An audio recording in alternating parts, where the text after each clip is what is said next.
Apitsikina trano itsidihana ny tokantranonao manatitra ny araba indray tompoko lasy tompoko vavy ary dia manasanao ampanajana anaraka ny fotoanan'ny fampahalalam-baovao eto amin'ny fahitalavitra matv amin'ity aliny sabotsy 20 ny volana marsa 2024 ity. Olona miisa 5 indray no namono entao anatin'ny 4 ora farany vokatry ny valanaretsina Covid-19 ary 12 amin'zato ireo tranga vaovao voatily manerana ny nosy araka ny tatitra izay nataon'ny ministera ny fahasalamam-bahoaka androany. Marary miisa 17 kosa no sitrana soamatsara ary avy hatrany indray ary ny andindiny mikasika ny fivoaran'ny valanaretsina Covid-19 eto Madagasikara. Mahakasika ny Covid-19 teto Madagasikara raha ny datany 7 marsa 2024 miisa 12 amin'zato ireo tranga vaovao, miisa 17 kosa ireo sitrana soamatsara ary miisa 5 namono ainy, miisa 3 ireo natao fitiliana. Toy izao kosa ny fitambaran'ireo atotanisatra amin'izay, miisa 5,923 alina ireo efa nitondra sy mbola mitondra ny tsimon-karetina eto Madagasikara. Miisa 8,703 alina kosa ireo efa sitrana soamatsara, izany hoe 4,7 isanjato ny tahabasitranana. Miisa 5,7 ireo nambony ainy, miisa 2,703 alina sy ray hetsy kosa ireo efa natao fitiliana. Amin'izao fotoana izao miisa 12 ireo mbola manaraka fitsaboana, ny 20 amin'izy ireo no mampiseho endrika fahasarotana na ilay antsoina hoe forme grave. Raha tsy nzaraina isa-paritra indray dia toy izao ny antotanisa. Ho an'ny faritra Analamanga miisa 9 ireo tranga vaovao, miisa 3,50 kosa ireo sitrana soamatsara. Ho an'ny faritra Tsinanana miisa 5 ny tranga vaovao, miisa 4 ireo sitrana soamatsara. Ho an'ny faritra Diana nahitana tranga vaovao 220, nahitana olona 2 sitrana soamatsara ihany koa ary nisy anankiroa no namony ainy. Ho an'ny faritra Matsiatra Ambony miisa 4 ireo tranga vaovao, faritra Boeny tranga vaovao 2, miisa 9 ny sitrana soamatsara ary 2 no namony ainy. Faritra Vakinakaratra nahitana tranga vaovao 3, faritra Sava nahitana tranga vaovao 10, faritra Tsimondrefana tsy nahitana tranga vaovao saingy nisy 2 sitrana soamatsara ary nisy 2 ihany koa no namony ainy. Ho an'ny faritra Analanjorofo miisa 4 ireo tranga vaovao ary ho an'ny faritra Sofia miisa 10 ny tranga vaovao. Raha tambatra araka ny fanolazaina teo miisa 12 ny tranga vaovao, miisa 17 ireo sitrana soamatsara ary miisa 5 ireo namony ainy. Atsevina trano moa fa hita fa amin'ny vahoaka malagasy anio alina manomboka amin'ny 9 ora amin'ireo haino aman-jery rehetra ny filoham-pirenena Andry Rajoelina mandra-piandry izay dia efa nilaza ireo mpitandro ny filaminana fa ampiatra manomboka amin'ity farany herinandro ity ny fanasaziana ho an'ireo izay tsy manaja an'ireo fepetra ara-pahasalamana. Fa namory ireo tompon'andraikitry ny tafika avy eto Antananarivo ny lehibe ny etamajoro ny tafika ny jeneraly Rabenaivoarivelo Jean-Claude Omaly atao amin'ny toby 1 RM1 Analakely nojerena nandritra izany ny momba ny andraikitry ny tafika sy ny fepetra ho raisina manoloana ny sianaky ny valanaretsina Covid-19 ankehitriny. Tadi-baovao Vola Ravoavy. Mandray anjara amin'ny fanamafisana ny ady amin'ny valanaretsina Covid-19 ny tafika amin'ny alalan'ny famerenana ny brigade d'intervention spéciale Covid-19 na ny BIS araka ny fanapa-kevitry ny filan-kevitry ny minisitra ny 17 marsa lasa teo dia atsangana amin'ny toby 1 RM1 Analakely indray ity sampany ity entina hiady amin'ny fianaky ny valanaretsina Covid-19 andraikitry ny BIS ny makany marary any amin'ny toerana misy azy ho entina hamonjy toeram-pitsaboana fididiana ny tokantrano ireo voan'ny Covid-19 ny safidy ny tsapotena any an-tranony manara-maso ireo marary na ny fiombony aretina amin'ny antso atarby miaramila mpitsabo sy mpitsabo-panampy miisa 10 mahery no andrafitra ity brigade d'intervention spéciale Covid-19 ity. Nivory teto amin'ny 1 sur RMN Analakely zany androany zoma 20 marsa zany 2024 ny tompon'andraikitra ambony mizara roa, misy ny avao amin'ny etamajoro ny tafika telotota ary avao amin'ny DCCM. Nandray fanapahan-kevitra zay no ny antony roa. Nisy ilay fanambarana atao anatin'ny filan-kevitry ministra mikasika ny voalohany indrindra fankalazana ny 7 mars dia napitaina atao amin'ny commandant zone de défense et de sécurité rehetra manerana anosy ireo fepetra rehetra takina atao anatin'izany fandamina ny fankalazana ny tsingeritaona ny 7 mars 1700 sy arivo izany indrindra miteny tao Antananarivo izay mikasika ny eny Ambotsaina sy ireo fanompovana rototo izay ny fivirina voalohany. Ny fivirina faharoa dia mikasika ireo fety aman-danonana rehetra izay nandraisana fepetra indrindra fa natopo ohatra ny fanarahana geste barrière rehetra ny famerana ny olona tsy ohatra ny 200 ary ny fametahana kasibosy amin'ny miaramila rehetra miasa sy ny fiarakodiana miaramila. Izay ny FDP faharoa. Ny fahatelo kosa indray dia ilay famerenana ilay brigade d'intervention spéciale iarahana amin'ny DCCM. Androany zany dia efa omanina ny trano ipetrahana izy ireo ary fa misy équipe médicale avy any amin'ny DCCM anampy andrafitra ny staff. Andefa fiaramanidina koa zay androany ho any amin'ny Amboasary aka ireo tompon'andraikitra mivantana vao amin'ny BES izay niasa tany amin'ny BMM andrafitra zany staff izany. Raha sitrapo mitompo ihany koa dia iainga somatsara avy any Amboasary ny empahany sahady amin'ireo andrafitra amin'ny BMM 4 indray ka ireo BMM 3 ireo fa tonga aty amin'ny empahany voalohany dia anaraka ny fepetra ara-pahasalamana fibona aloha dia ny vato fa kosa manomboka amin'ny alahady efa vonona sady ny BMM 4 zay ara-asa amin'ny BES. Fandamina tapaka atao anavy ny filakevitry minisy zay rehefa niarahana tany amin'ny staff ny ministère filoham-pirenena dia nandray zany ny lehibe ny état-major nitafika miaraka amin'ireo tompon'andraikitra miaraka amiko reto ny état-major ny chaîne organique dia ny chaîne financiaire ary tao amin'ny DCCM. Zay zany aloha ny asa fanomboana ho tanterahana androany izay aparitaka erano. Noresana nandritra ity fotoana ity ihany koa ny momba ny fametrahana ny bataillon multimission 4 toy ny tamin'ny BMM1 sy BMM2 dia anaramaso ny fampiarana ny fepetra ara-pahasalamana manerana andray ny vohitra no andraikitra izy ireo. Iparitaka eny anivon'ny fokotany arak'izany izy ireo hijery akaiky ny fampiarana ny fepetra ara-pahasalamana ary hitandro indrindra ny filaminana manoloana ny mety ho mioaram-pefy. Ankoatr'izay dia noresana tamin'ity fotoana ity ihany koa ny momba ny fomba entina atsiarovana ny tolom-panafahana tamin'ny 7 mars 1720 ka atao amin'ny endrika tsotra ny fahatsiarovana ity daty ity. Nojerena teto ihany koa ny fandrindrana ny fiainana andavanandro eny anivon'ny tompon tsirairay manoloana ny fianaka ny valan'aretsina COVID-19 mba ahafahana manatanteraka ny asa antsakany sy andavany. Amin'izao ankatoky ny fahatsiarovana ny 7 ny volana marsa 1700 sy 700 izao daty izay manatantara nanamarika ny tolom-panafahana ho fitakiana ny famerenana ny fahaleovantenan'i Madagasikara dia miantso ireo herivelona rehetra eto amin'ny firenena sy ny fianakaviam-be iraisam-pirenena ny firaisamonim-pirenena voifiraisana mba hifanometanana hamongotra ny krizy ara-politika sy ny fahantrana eto Madagasikara.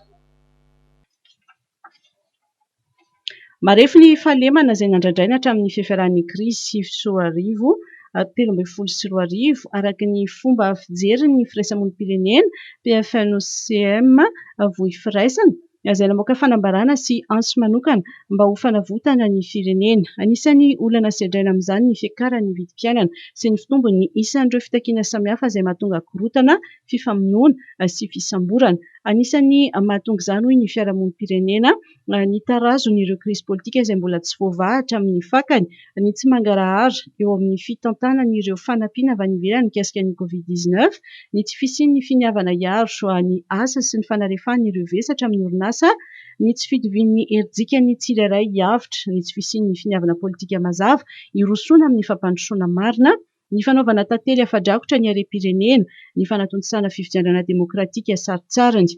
Anisan'ny vahaolana roa sy ny firaisamonim-pirenena ny fampihavana-pirenena izay tarihana sampana mahaleotena azo atokisana sy ekeny rehetra. Eo ihany koa ny fanavaozana hatramin'ny fotony ny repoblika izay iankina amina rafitra politika afaka miantoka ny mangarahara eo amin'ny fitantanana ny raharaham-pirenena, ny fitoviana eo anoloan'ny lalàna, ny fisarahana ny fahefana, ny fidovian-jo eo amin'ny lafiny rehetra, ny fandriampahalemana ho an'ny rehetra, ny fiarovana sy ny fitantanana ny harem-pirenena, ny fampiroboroboana ny vokon'olona, izany rehetra izany ao anaty ny finiavana marina hamongotra ny fahantrana. Izay no mahakasika an'iny fa anisan'ny olana izay mbola sedrany ireo komuna maro eto Madagasikara ny tsy fampiarana tanteraka ny vondrom-bahoaka itsinja ara-pahefana na ny décentralisation any ka dia miteraka olana izany eo amin'ny fanatanterahana ny asa. Anisy moa ny sosokevitra izay naroson'izy ireo amin'izany eo ihany koa ny tokony hijerevana ny tena laharam-pahamehana amin'ny filan'ny vahoaka. Jemimara Daniel sy Mami Rasamboly. Betsaka ireo teboka mbola tokony hovaina entina ampiarana ny fanaparam-pahefana na ny décentralisation. Nitondra sosokevitra mikasika izany ny ben'ny tanàna ny commune Ambonivohitra Betafo. Vahaorana arosoko dia voalohany aloha somary sahiry any zahay ben'ny tanàna eto Madagasikara miara-miasa amin'ny chef fokontany satria ny chef fokontany tonga dia rattaché direct amin'ny délégué sy ny chef district izay any amin'ny ministère de l'intérieur dia raha misy zavatra atao dia tena misy chef fokontany milaza hoe izay tsy bakianareo dia mangataka izay mba ho atao collectivité de base ny chef de fokontany satria io koa mba misy appropriation amin'ny resaka olom-boafidy zany tena olom-boafidy hatreny toerana mihitsy ny chef fokontany satria mandray anjara goavany ireo amin'ny resaka certificat de résidence ny passeport rehetrarehetra izay misy eo ihany koa ny fijerena manokana resaka vola satria tamin'ny PEM amin'izay voaka tamin'ny janvier dia 10% ny vola ho atokana amin'ny collectivité 1694 zany commune era Madagasikara 10% mangataka zahay mba ampiakarina le izy satria symbolika io raha mijery lalàna sy ny ressources ao amin'ny ny vahoaka sy ny ressources miditra amin'ny fanjakana zahay. Eo amin'ny fanatanterahana ireo foto-drafitrasa dia tokony hijery ny tena laharam-pahamehana ho an'ny vahoaka ny fitondrana. Ho an'ny commune Ambonivohitra Betafo izao dia ny lalana ny RN 34 ny tena olan'ireo mponina raha nambarany ben'ny tanàna hatrany. Amin'izao fotoana izao betsaka ny foto-drafitrasa ataon'ny filoham-pirenena any tanànanay ao ny kianja amin'ny arapenitra ao ny deuxième commissariat ary ao ny gymnase tsara le izy ary tena isorana fitondram-panjakana ny filoham-pirenena nijery ny Betafo manokana amin'ny renivohitra faritra ara-tantara satria taony nisy tanàna voalohany tao faritra Zakinankaratra commune Ambonivohitra Betafo mba mianga fotsiny hoe satria tsara le izy fa matetika le izy dia tena mifanehitra amin'ny fialam-ponina loatra amin'izao fotoana izao. Eo ihany ny resaka priorité satria zahay olom-boafidy ny fotony tena mahafantatra maro avoaka satria mandray vahoaka zahay mandray olo zay dia mahay mandray direct ny zavatra mamparary amin'ny vahoaka. Ny sekoly ihany koa dia mbola isan'ny olan'ny commune izay manana fokontany misy 13. Anisany adihevitra no etsy ny OIT sy ny fivondrona ny orinasa Fakaba ny mikasika ny fiarovana ny mpiasa eny anivon'ireo orinasa Fakaba na zone franche indrindra ao anatiny izao ady amin'ny Covid-19 izao. Tati-baovao Jemimara Daniel sy Mami Rasamboly. Ny fahasalamana no voalokarena, ny fananana olona sy mpiasa matanjaka dia fanohitra iray amin'ny fampandrosoana satria ny mpiasa salama sy matanjaka dia afaka mamokatra sy mampitombo ny vokatra. Antony indrindra ny sin'ny adihevitra ny rahan'ny OIT sy ny avy amin'ny fivondronam-ben'ny orinasa Fakaba. Betsaka ny resaka momba an'izay santé sécurité au travail zay eo amin'ny orinasa Fakaba. Misy ny tsy dia voalaza fa misy ny réclamation na ina aty amin'ny lafiny aty amin'ny lafin'ny mpiasa fa ny tsara ho fantatra dia ny orinasa Fakaba rehetra dia misehatra iraisam-pirenena dia ireo mpanjifa ny vokatra vokariny otsika dia mitaky fepetra amin'ny orinasa mitaky pirofo amin'izay fanajana an'izay resaka sécurité sy santé au travail zay dia manamafy an'izay zany indrindra ao anatin'ity contexte Covid ity io fiofanana io. Mbola tsy misy visibilité ny asa amin'ny orinasa Fakaba amin'izao taoriny ny fisian'ny valanaretina Covid-19 tamin'ny taona 2020 iny. Dia mbola mitovy ihany tsika izao satria ireo mpanjifantsika any amin'ny ireo tsena misy antsika Europe, États-Unis, dia tena mbola ao anatin'ny tokotrana izy zao efa misy zao vaksiny any amin'ndrareo everina fa mety tsara ngamba fa ho anay orinasa afakaba dia mbola tsy misy visibilité zany ny asa aloha fa mbola misy ny asa aloha dia mbola manao mbola amin'izao fotoana zao tsy dia nisy hoe fianany be nakaiza na fitombony be nakaiza tamin'ity taona raika amby roapolo sy roa arivo ity fa mbola nijanona tamin'ireny le situation fin 2020 reny zany ny zavatra misy amin'izao fotoana zao. Tsaka ny fitarenana avy amin'ny mpiasa ny orinasa rehetra misehatra eo amin'ny asa afakaba nefa dia misehatra amin'ny raisam-pirenena izay mitaky pirofo eo amin'ny fiarovana ny tontolo ny fahasalamana eo amin'ny mpiasa eny anivony izay orinasa izay. Pour toutes vos installations et équipements, choisissez une marque avec certification aux normes et qualité imposée par le marché mondial. D'origine espagnole, Solera vous propose une large gamme pour toutes les catégories. Des produits soucieux de votre protection, à la fois robustes et faciles à installer, avec des composants conçus avec précision. Vous aussi, choisissez le spécialiste garanti en électricité, choisissez Solera. D'origine espagnole, représentant exclusif Batimax. Batimax, la qualité au meilleur prix. Alany omaly teo anivony anteberan-dolona ny fandaram-potoana mandritra ny tsy fivoriana tsy ara-potoana voalohany ity anisany nanamarika izany moa ny fanatontosana ny fifidianana ireo solotena roa ho mpikambana eo anivony fitsarana avy momba ny lalam-panorenana amin'ny fa 4 ny volana marsa ho avy izao. Tatibavao vola ravoavy sy tsiry rakotoarsan. Araka ny fandaram-potoana nolan'ny antemeran-dolona dia ny alarobia fa 4 mars 2024 amin'ny 7 maraina no natontosana ny fifidianana ny solotena roa ho mpikambana ao amin'ny fitsarana avy momba ny lalam-panorenana. Mikasika ny volavolan-dalàna dia ny ena ho roa ihany no dinihana ao anatin'ny fivoriana tsy ara-potoana ny parlemanta araka ny voalaza ao amin'ny tatitra ny filan-kevitry ny minisitra natao ny alarobia fa 17 ny volana mars 2024 dia nofoanana ny fandinihana ny fantsina ny volavolan-dalàna mikasika ny vondrom-paritra itsinjara-pahefana. Dinihana moa zany dia hoe mikasika ny fametrahana ny bureau-ny commission permanente commission telo zay ny dinihana anankiray dia faharoa manaraka an'izay lanina koa ny fandinihana amin'ny commission ny lalàna mikasika an'ilay famatsiam-bola ida iny mikasika an'ilay hoe prodigi ny resaka digitalisation ny fitatsanana ny raha-raha-mpanjakana dia io koa zany fandinihana an'ilay lalàna mikasika ny fandaniana ny famatsiam-bola fanampiny amin'ny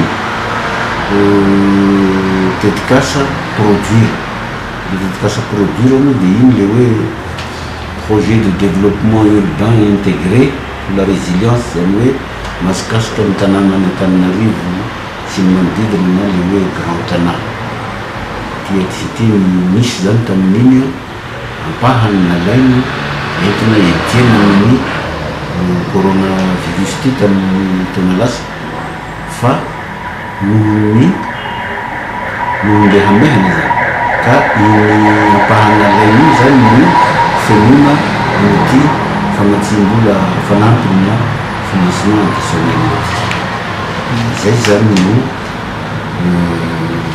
lanina tao amin'ny ordre du jour dia rehefa lana moa zany le ordre du jour dia miditra tamin'ny fifidianana ireo bureau ny commission isanisa dia mitsika miteny zao zany efa feno tanteraka ny commission ny filoha moa efa ny voafidy taloha fa ny filoha lefitra sy ny mpampakateny isaky ny vomera zany dia efa majoro daholo. Ny alatsinainy 20 ny volana mars 2024 amin'ny 7 maraina no natanterana ny fandinihana ny fandaniana amin'ny alalan'ny vomera Itambarambe ny volavolan-dalàna larana fa 8/20/2024 tamin'ny 12 novambra 2024 mikasika ny famatsiam-bola azo avy amin'ny IDA na ny agence de développement international makasika ny TECTES Prodigi ny zoma 4 mars 2024 amin'ny 7 maraina nanaovana ny fivoriana azony be sy ny maro atrehana andanina ny volavolan-dalàna mamaritra ny famaditsim-bola hoentina amin'ny tetikasa produire. Nandritra ny 2 andro izay adenanao hetsika fanoherana sy fitokonana tamin'ny alalan'ny filanjana sora-baventy ny mponina avy ao amin'ny komina maromaro ao amin'ny distrikany Mandoto. Nitranganina lozam-pifamoivoizana Matsiravina kosa atao Vatoavo Ambalavoa RN7 ao Malotolakandro rao avy hatrany indray ireo vaovao tapatapady. Nandritra ny 2 andro izay adenanao hetsika fanoherana sy fitokonana tamin'ny alalan'ny filanjana sora-baventy ny mponina avy amin'ny komina maromaro amin'ny distrikany Mandoto ho fanoheran'izy ireo ny fakany ny fanjakana Keriny araka ny ambaran'izy ireo ny Sinibendrano Mamatsirano Sotro Madio ny mponina amin'ireo komina ireo. Efa tamin'ny taona 1999 no navitan'io Sinibendrano ao Malavolina Mandoto io ary ny fikirifama no nanampy ny mponina nazahoany izany ary ny herintsandry ny fokon'olona amin'ny tany izany tanteraka ny komini Mandoto, komini Maromandray, Ampotaka ary Ambaninravikazo ireo no mpahazo tombotsoa sy vatsiny ireo Sinibendrano io. Tsy tanty ny mponina mihitsy ny filazana fa alain'ny fanjakana io Sinibendrano io ary tsy ho tantana ny mponina intsony ary ho asiana compteur sy andoavam-bola manomboka amin'izay tantana ny fikambanana Greta io Sinibendrano io. Nitrangana lozam-pifamoivoizana Matsiravina tany Vatoavo Ambalavoa RN7 ao Malotolakandro taxi Brosy avy any Toliary no nivadika noho ny fandehanana mafy anvokany Mateo ny mpamily ary olona maromaro no naratra. Olona iray ny voalaza fa atahorana mafy ny aina rehefa noentina ny Fianarantsoa noentina ny Ambalavoa kosa ireo maratra hafa. Ho toy ny ilay raharaha famononan'ny chef de poste atao amin'ny zandarmariany Marotsiraka distrikany Amboasary Atsimo ny 14 marsa lasa teo dia fantatra fa olona misa 4 no natao andromaso tao amin'ny brigady Ibelo ary natao fanadiadiana. Voalaza fa nampiatrano ilay jiolahy adidonikotrika ny famonona ireo olona ireo. Jiolahy izay mbola karohina hatramin'izao. Vola antapitrisany nafenina tao ambany fandriana moa no lasany sy ny piraitsykombakomba taminy. Voalaza fa dahalo niovafo izy ary dia nitokisany ilay chef de poste. Fahataorian'ny orankija ny alakamisy alina teo dia dipodrano tanteraka ny akamaroan'ny tanàna sy ny lalakely etsy Antoamadinika avoany fako sy loto no iainan'ny mponina amin'izao fotoana izao. Tati-baovao Norbert Rakotomalala. Miaina ao anaty fako sy rano maloto ireo mponina etsy Antoamadinika avoany, tsy misy ny fanadiovana ny tanàna, tsetsina ny lakan-drano ka tafiditra isam-baravarana ny rano maloto rehefa avy ny orana. Efa nisy ny fitarainana nataonay teny anivon'ireo ambaratonga-pahefana isan-karazany ireo mponina saingy tsy nisy miaina izahay hatreto. Etsekilan'izay manamora ny fiparitahan'ny coronavirus izay efa iainan'ny mponina isan'andro ny loto sy fako eran'ny tanàna. Izay mponina izany dia tena efa mandray andraikitra mihitsy nandefa taratasy izahay tany ny ambaratonga-pahefana isan-karazany mitaraina hoe ny aretina betsaka nefa izay dia tena atao anatin'ny loto sy ny rano. Satria misy baka ordure anankiray goavany eto aminay eto tsy afaka imponina tsony, tsy afaka mifokotany tsony ny tsony avony nefa tsisy mpamaly zay. Ary nandefa taratasy mihitsy zay tany amin'ny ministera mponina, ministra mponina tamin'ny herinandro teo hoe mba avondeo zay satria ianao no fara fitarainanay. Hatreto nefa dia mbola tsisy valiny. Ny tena hitanay an'io dia tsisy kanal lafatsy anankiray mivoaka eto amin'ity fokotanana Antoamadinika avoany ity. Izay tsetsina tanteraka amin'ilay ordure be niresahako tamin'ny voalohany teo satria tena hita hoe tsetsina nefa tsisy kanal lafatsy io. Marianay fa fokotaniny roa zany mandalovan'ny rano mandalo eto dia 3 angara anisy mandeha amin'ity toerana koa ny rano. Ka raha vao avy indray mandeha fotsiny ny orana dia efa feno rano hatrany anaty tranon'ny vahoaka sy ny lalakely tena tsisy alentsony. Araka ny fanazavan'ny Iraliva hatrany dia manaitra ireo mpitantana eo anivon'ny fokotany izy ireo mba handray ny andraikiny. Zavatra angatanay koa zany amin'ny tokony andraikitra eto amin'ny fokotany tokony handray andraikitra goavana mihitsy izy ireo satria le mponina eto zany tena mbola mila fitezana be ny toetsaina ka tokony handray andraikitra zany ny vomera sy ny filoha fokotany handray andraikitra faninjena andreo olona zay manao foana. Toy izao no fifamezivezen'ny mponina amin'ireo lalakely rehetra kodiarana fiarakodia no asiana vato eo afovoany no hitsahan'ny tongotra. tsy mamela irezy an'ireo mpianala izay misedra ny mafy eo am-panatanterahana ny asany ny ministera. Anisany ny vohitra io nandritry ny fankalazana ny andro maneran-tany ho an'ny ala izay no Mariana Omaly tetsy amin'ny birao ny ministera ny tontolo iainana sy ny fandrosoana Lovainjafy tetsy Nanisana. Tadibavao vola ravavy. Ny 1 Marsa natokany firenena mikambana hankalazana ny andro maneran-tany ho an'ny ala ho antsika eto Madagasikara dia natomboka omaly 9 Marsa ny fankalazana izay no tanterahana tao amin'ny birao ny ministera ny tontolo iainana sy ny fandrosoana Lovainjafy tao Nanisana. Notoloran-dramatoa minisitra Dr Arnirina Bomiavy-Jivainala fanamiana entina manatanteraka ny asa ireo mpianala miasa eto anivon'ny ministera. Nosoritan'ny minisitra fa tsy mamela ho irery ireo mpianala izay misedra ny mafy eo am-panatanterahana ny asany. Efa nanaiky ny anome fitaovam-piadiana sy anome fofanana ny mpianala ny sekretera-panjakana medidy ny zandarmaria iarovany izy ireo. Be ny ezaka ataon'ity fitondram-panjakana ho an'ny mpianala sy ny sehatra ara-tontolo iainana. Mbola vao nilazaina teo zao ny poste budgétaire 5 izay nomen'ny gouvernementa izay tarihan'Andriamatoa Premier ministre Tsay Christian ho an'ireo teknisiana mpahay ala izay mpianatra vao nivoaka tamin'ny novambra 24 tsy niandry ela akory noho ny fahatsapana fa mila olona ny fiarovana amin'ny tontolo iainana sy ny fanatrarana ny tanjona napetraka ny filoham-pirenena ao anatin'ny vina Madagasikara Rakotrala. Nampitaina ihany koa ny fiara-miasa izay natolotry ny sekretera-panjakana miadidin'ny zandarmaria pirenena ny amin'ny hoe fampitaovana sy fanomezana arme défensive ny mpianala satria ao anatin'ny lalàna dia voalazany lalàna izany hoe amin'ny paramilitaire azy ireo tokony anana izany fitaovana izany. Fiara-miasa ahafahana manofana an'ireo OPJ na officier de police judiciaire ireo ary indrindra ifamehezana mba tsy hisian'ny hoe basy mety hiparitaka na hoe ny tsy fahaiza-mampiasa dia ankasitrahana tanteraka izay fiara-miasa ao anatin'ny gouvernementa izay. Ny zava-misy eto amin'ny ministera ny tontolo iainana aloha dia raha anisan'ny mpianala dia anisan'ny tena misedra olana ny ministera ny tontolo iainana satria araka ny fantatsika dia raha any amin'ny tany manana ala na ataontsika hoe pays forestier mitovitovy amin'ny Madagasikara dia eo amin'ny ingénieur ray ho an'ny teknisiana mpianala zany na teknisien forestier 7 eto amintsika nefa izy ingénieur forestier ray ho ana 0,8 technicien zany hoe tazantsika fa misy ezaka goavana be mila atao amin'ny fanifanana an'ireo tanorantsika.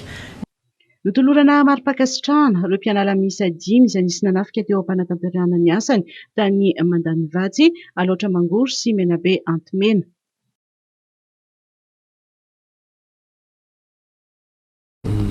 Taorian'ny zava-nitsanga azo atao hoe loza ihany moa reny fa ady amin'ny asa, ady amin'ny fanimbanan'ny voary sy ny tontolo iainana dia mafy reny fa nisy ny fankasitrahana, nisy koa ny fikarakarana sy ny fitsaboana rehetra.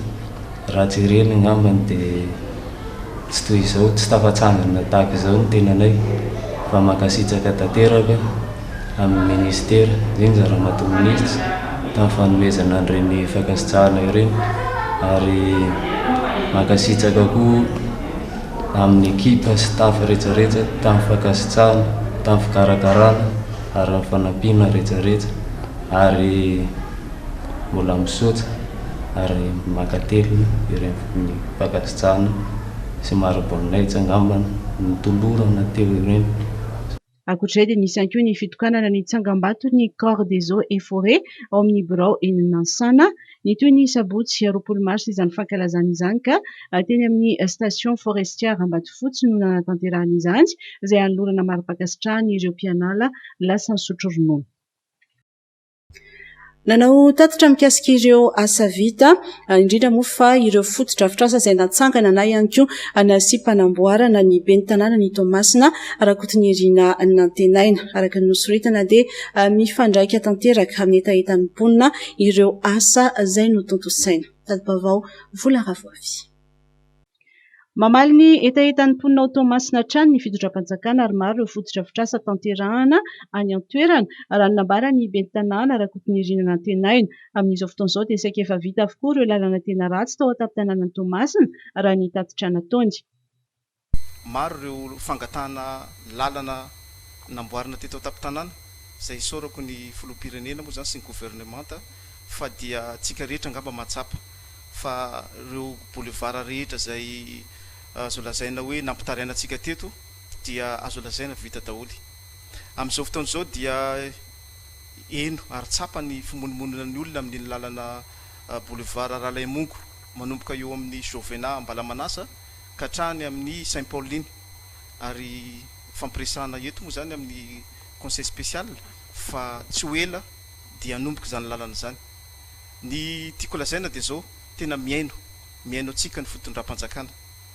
Misy ihany koa ireo satria nolazaina teo ny projet ngezabe zany izay extension port dia isika atao anatin'ny tampon-tanàna sy ny fitondram-panjakana dia miezaka mihitsy mba tsy hisy ny déséquilibre sao hoe moderna ny port dia ny tampon-tanàna ratsy lalana na feno fako fa kosa eo anatrehan'izany zao dia misy zao ny fonds de développement local ny FDL dia nisy famatsim-bola ny FDL izay jerena ireo vehivavy manano tena izay miasa amin'ny alalan'ny fanasana lamba.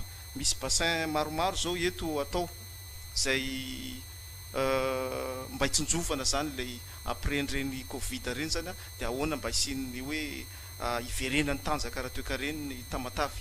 Betsaka ho iaho ny zavatra atao eto ary anisan'ny zavatra goavana be izay andrandraina ary tena mbola angatana filoham-pirenena moa dia ny fahavitan'ilay gymnase Manarapenitra.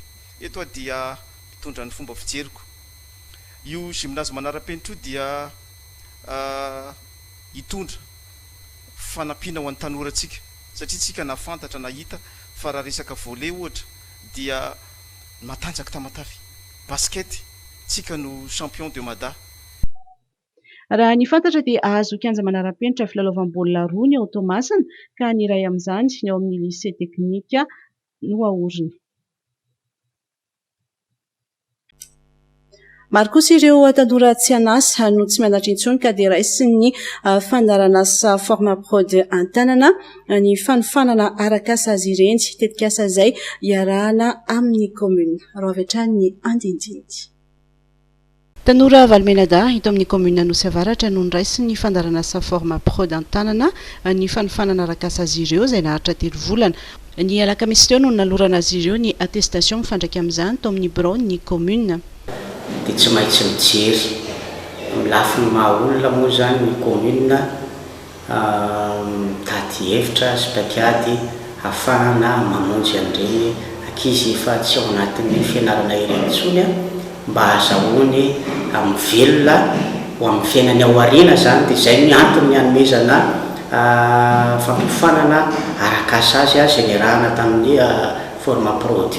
Ny lefitry ny ben'ny tanàna ny mpampiofana ary ny tompona andraikitry ny forma prod Avaradrano no nanolotra ny attestation tamin'izy Valmenada.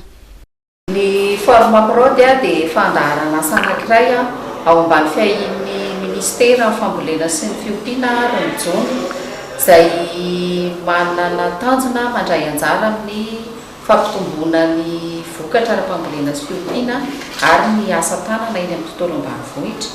Izany dia tanterahana amin'ny fanomezana fampiofanana ho an'ireo tanora efa vonona hisehatra ny asa famokarana.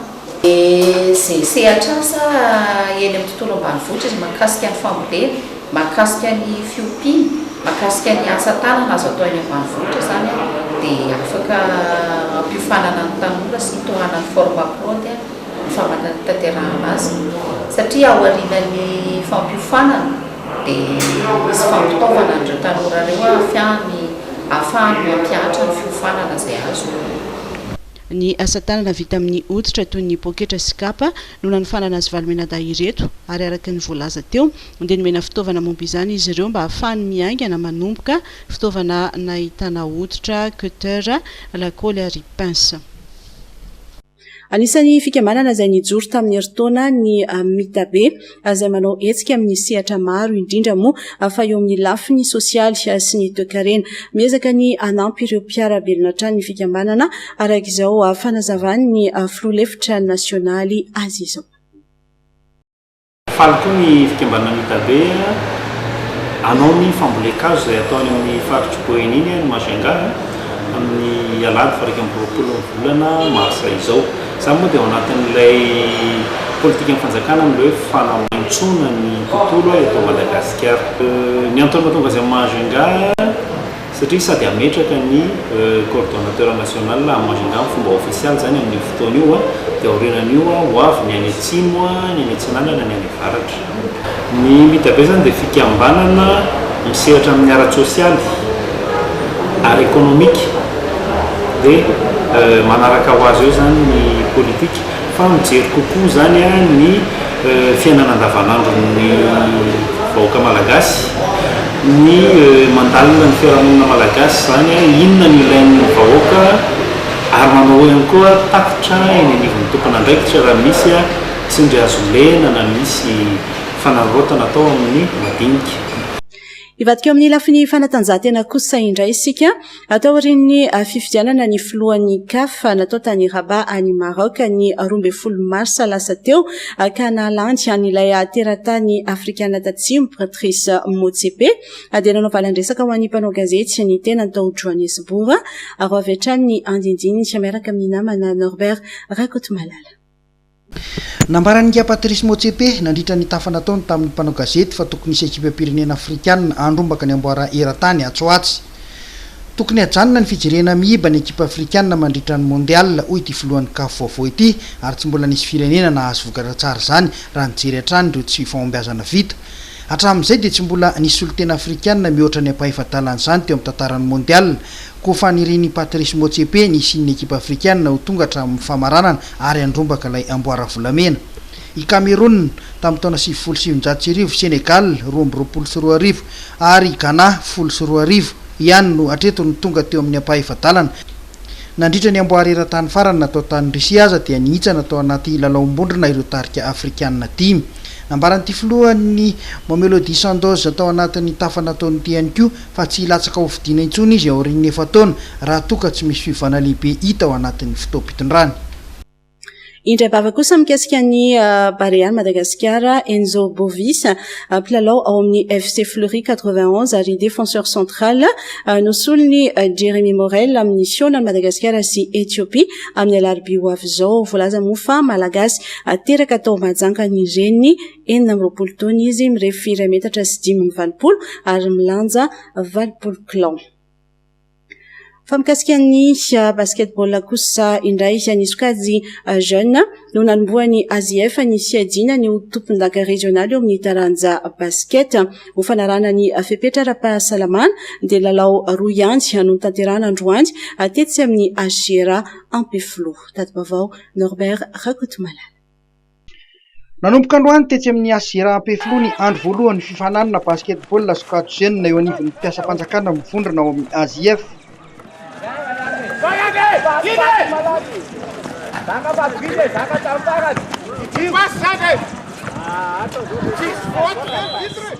Lalao roa ihany no nanomboana ny faninanana no ny fanarahana ny fepetra ara-pahasalamana.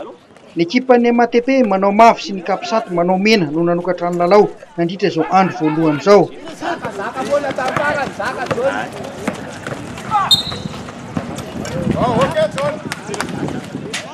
Nivoaka mpandresy teto ny Kapsaty tamin'ny isa 20 no 7-20.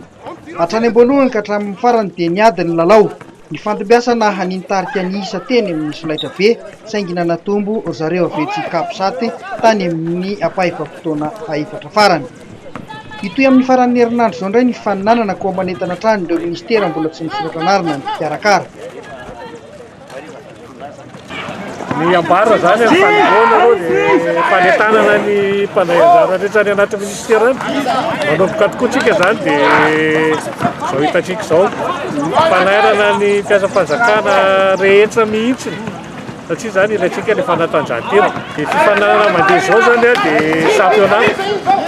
championnat régional Analamanga quatre jeunes zany manomboka fa ny dame sy ny vétéran zany amin'ny herinandro no manomboka miditra atrehatra de fotoana miavaka zany ny ao anatiny aloha zany de ny fanarahana le alehana-pahasalamana io zany tsy maintsy arahantsika eo koa zany ny fanovana nentin'ny tao anatin'ny ny membre amin'le fikarakarana anazy zany hoe tsika tsy afaka milalao ao anatin'ny efitrano mihitsy fa tsy maintsy plein air de zay mavitanikinanao de miala tombony lehibe ho an'ny mpiasam-panjakana ny fisian'ity faninana ity ireo mpilalao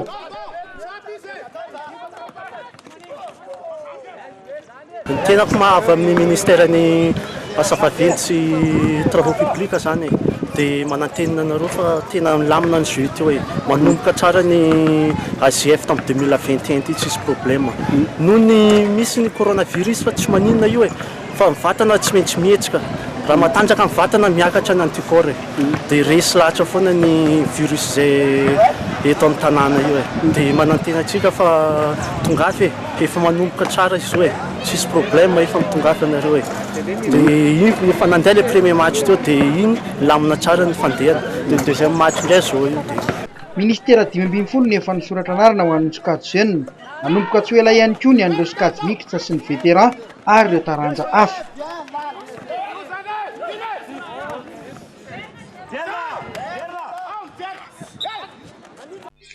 dia izay koa no netiko nanakatona tanteraka ny fotoana ny fampalalam-baovao tamin'ity alina ity makasitraka anao izay nanaraka izany hatramin'ny farany mbola manasanao ihany koa anaraka an'ireo fandarana samihafa izay efa nomanina ho anao eto amin'ny fahitalavitra matv azadino moa fa isy ny fandarana manokana iarahana amin'ny filoham-pirenena rehefa avy eo afatra hoentiny filoham-pirenena mahakasika indrindra ny valanaretina covid-19 ny tena kosa dia mametraka indray ny veloma mandrapitafa